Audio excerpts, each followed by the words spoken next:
Hey everyone, and welcome to the True Crimers Corner of YouTube. Today we're going to talk about the JonBenet Ramsey case. We're going to go quickly through the timeline, and we're going to finish with some of my thoughts. And make sure you guys hold on for this ride, because it's going to be very, very bumpy.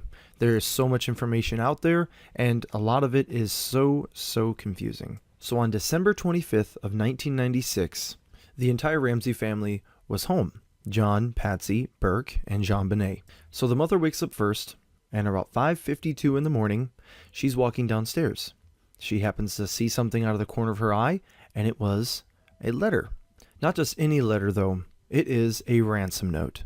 And it reads, "Mr. Ramsey, listen carefully. We are a group of individuals that represent a small foreign faction. We respect your business, but not the country that it serves. At this time, we have your daughter in our possession. She is safe and unharmed, and if you want her to see 1997, you will follow our instructions to the letter. You will withdraw $118,000 from your account. $100,000 will be in $100 bills, and the remaining $18,000 will be in $20 bills. Make sure that you bring an adequate size attaché to the bank. When you get home, you will put the money in a brown paper bag. I will call you between 8 and 10 a.m. tomorrow to instruct you on delivery. The delivery will be exhausting, so I advise you to be rested. If we monitor you getting the money early, we might call you early and arrange an earlier delivery of the money and hence an earlier pickup of your daughter. Any deviation of my instructions will result in immediate execution of your daughter. You will also be denied her remains for proper burial. The two gentlemen watching over your daughter do not particularly like you, so I advise you not to provoke them. Speaking to anyone about your situation, such as the police or FBI, will result in your daughter being beheaded. If we catch you talking to a stray dog, she dies. If you alert bank authorities, she dies. If the money is in any way marked or tampered with, she dies. You can try to deceive us, but be warned, we are familiar with law enforcement countermeasures and tactics. You stand a 99% chance of killing your daughter if you try to outsmart us. Follow our instructions, and you stand a 100% chance of getting her back. You and your family are under constant scrutiny, as well as the authorities. Don't try and grow a brain, John. You are not the only fat cat around, so don't think that killing will be difficult. Don't underestimate us, John. Use that good southern common sense of yours. It's up to you now, John. Victory. Signed, SBTC. It was also later determined that the letter, the ransom note itself, was produced, it was wrote and practiced in their house. The killer had enough time to walk in their house, write this letter using Patsy's pen and paper, and then mess up, start over, and write this huge, lengthy ransom note. So keep that in mind when we continue on with the story. So after reading this, Patsy Ramsey decides to call the police and all of her friends and tells everybody to come over to her house. 911 emergency.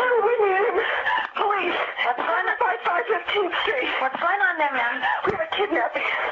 Hurry, please. Explain to me what's going on, okay? There's a note left and our daughter's gone.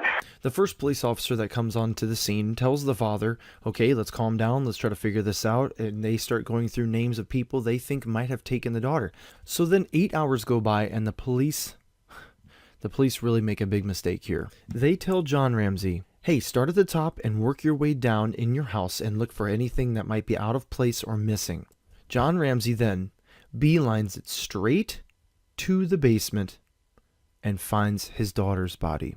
Her body was found not even 8 hours later, in the house where her mother, father, and older brother were sleeping. She was found on her back with a piece of rope around her neck. A broken paintbrush that was the mother's was used as a garrote, and there was tape on her mouth.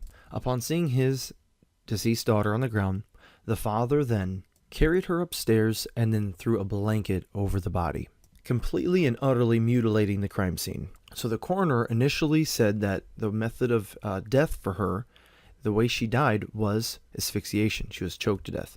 Later on, the autopsy revealed that she was actually bludgeoned to death. There was DNA found on her pajamas and her underwear, both coming from the same source. And it was hinted that it was not sperm DNA, it was more like saliva. There was also a burn mark that had 2 small incisions to hint the use of a taser or a stun gun. There was one set of marks on her leg and the other on her cheek. Also, at the crime scene, there were 2 sets of footprints around the body. Now, outside the house, it was snowing very heavily. There was no footprints around the house, in the dirt around the house, in the snow, and even if there was, it would have been incredibly hard to pull a print from it. So now what do we have? We have a distraught family, we have a tampered and contaminated police investigation, and now the rumor mill kicks in. There were upwards of 10 to 12 suspects for this crime of who they think murdered JonBenet. The child was a TV star. She was basically a TV star. She was a beauty queen pageant winner, multiple times she's won. So everybody knows her. So the news got in on this. Everybody in America in the 90s knew about the JonBenet Ramsey case. Just like the Salem witch hunt, Salem witch trials. That's what I compare this to. Everybody at first was guilty. Everybody was a suspect and everybody had motive. That's what the news played out to be. That's what the police were going with because they just could not comprehend who would kill this little girl. The only thing that makes sense, the only common sense there is here is that the parents did it or the older brother. You could absolutely get lost on the internet looking down the rabbit hole when it comes to conspiracies or theories on the JonBenet Ramsey case. So this is part 1. Part 2 is going to consist of my theories and overview of the suspects. Hopefully you enjoyed this video, and if you did, please give me a subscribe, give me a thumbs up, and hey, get down to the comment section. I want to know your thoughts. True crime community, take care.